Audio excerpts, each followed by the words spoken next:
देश का दिल कहे जाने वाली राजधानी दिल्ली में नई संसद बनकर तैयार है। पीएम मोदी ने कल ही उसका उद्घाटन भी कर दिया है। इसके बाद इसे देशवासियों को समर्पित किया गया। इस नई संसद को जिस खूबसूरती से बनाया गया है वह वाकई अपने आप में काबिलियत तारीफ है। इसके दीवारों पर कई मनमोहक आर्टवर्क, पेंटिंग्स और म्यूरल्स लगाए गए हैं। कुल मिलाकर कहें तो प्राचीन इतिहास को बड़े ही शानदार तरीके से दिखाया गया है। कल सुबह से ही उद्घाटन के नई संसद की तस्वीरें सोशल मीडिया पर वायरल हो रही है, लेकिन इनमें से एक तस्वीर ऐसी है जो चर्चा का विषय बन गई है। लोग इस तस्वीर की काफी तारीफ कर रहे हैं। ये तस्वीर में ऐसा क्या है? तस्वीर में संसद भवन की एक दीवार पर अखंड भारत का नक्शा बनाया गया है। यह आजादी और विभाजन के पहले का नक्शा है। लोगों के बीच इस नक्शे को लेकर बात शुरू हो गई है। कुछ ने तो इसे राष्ट्रीय स्वयंसेवक संघ के लिए अखंड भारत का कॉन्सेप्ट बता दिया। वहीं इस नक्शे की फोटो कई बीजेपी नेताओं ने भी शेयर की है। संसद भवन के अंदर की दीवारों पर भारत के पूर्व गृह मंत्री सरदार वल्लभ भाई पटेल और डॉक्टर आम्बेडकर के साथ चाणक्य तक का चित्र है। इसके अलावा भी कई ऐसा आर्टवर्क है जो परसब ही आपको इसे देखने के लिए मोहित करता है।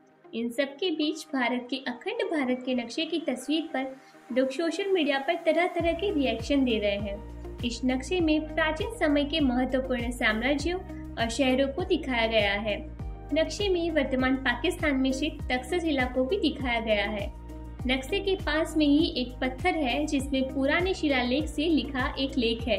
वहीं बगल में दूसरे पत्थर में प्राचीन काल की मूर्तियां भी बनाई गई है।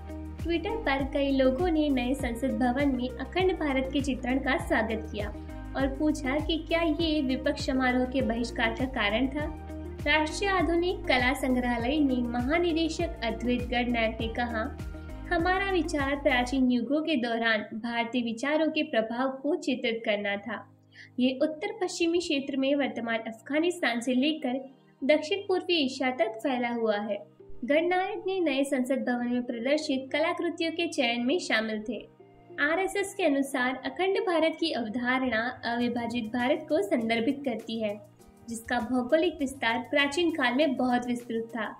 तो चलिए जानते हैं नए संसद भवन का उद्घाटन कैसे हुआ। सुबह सुबह सबसे पहले उच्च कोटि के संतों ने प्रधानमंत्री नरेंद्र मोदी को सत्ता हस्तांतरण का प्रतीक सेंगोल सौंपा।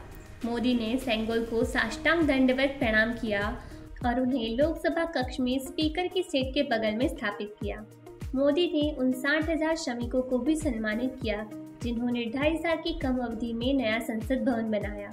उनके लिए सर्वधर्म सभा का भी आयोजन किया। सेंगोल के प्रति कर्तव्य, सेवा और देशभक्ति के प्रति गाते हुए प्रधानमंत्री ने कहा कि संसद की कार्यवाही जब भी शुरू होगी, इस सेंगोल से प्रेरणा मिलेगी। आजादी के 25 साल पहले गांधी जी की असहयोग आंदोलन ने पूरे देश में एक विश्वास जगाया था। यह एक ऐसा समय था जब आजादी पाने के लिए हर भारतीय तन मन धन से जुड़ गया था। इसका परिणाम 1947 में स्वतंत्रता के रूप में देखा गया।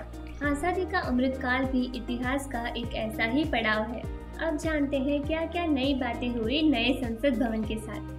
₹75 का सिक्का जारी। प्रधानमंत्री नरेंद्र मोदी ने 44 मिलीमीटर व्यास का और 34.65 ग्राम का ₹75 का सिक्का जारी किया है।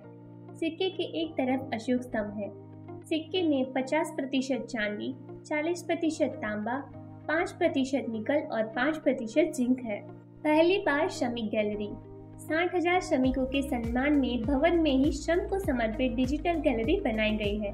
प्रधानमंत्री का दावा है कि ऐसा दुनिया में पहली बार हुआ है कि संसद के निर्माण में श्रमिकों को योगदान को अमर बनाया गया हो। अब आगे क्या होगा? नया पीएमओ मंत्रालय नए संसद भवन का नया कार्यालय भवन होगा, जिसपे बहुत सारा काम बाकी है। नया संसद भवन बनाने वाली इंफ्रास्ट्रक्चर फर्म L&T अगले 2 साल में 1189 करोड़ से नई पीएमओ, कैबिनेट सचिवालय, इंडिया हाउस और राष्ट्रीय सुरक्षा परिषद सचिवालय बनाएंगे। और तो और 3,142 करोड़ के खर्च से कॉमन सेंट्रल सेक्रेटेरिएट के पहले 3 भवन बनेंगे और उसमें मंत्रालय और कार्यालय होगा। MP रूम, ट्रांसपोर्ट भवन और श्रम शक्ति भवन की जमीन नई पीएमओ पर बनेगी और north and south block national museum बनेगा। जून 2024 तक राष्ट्रीय अभिलेखागार के पास इंदिरा गांधी राष्ट्रीय कला केंद्र की नई बिल्डिंग बनेगी।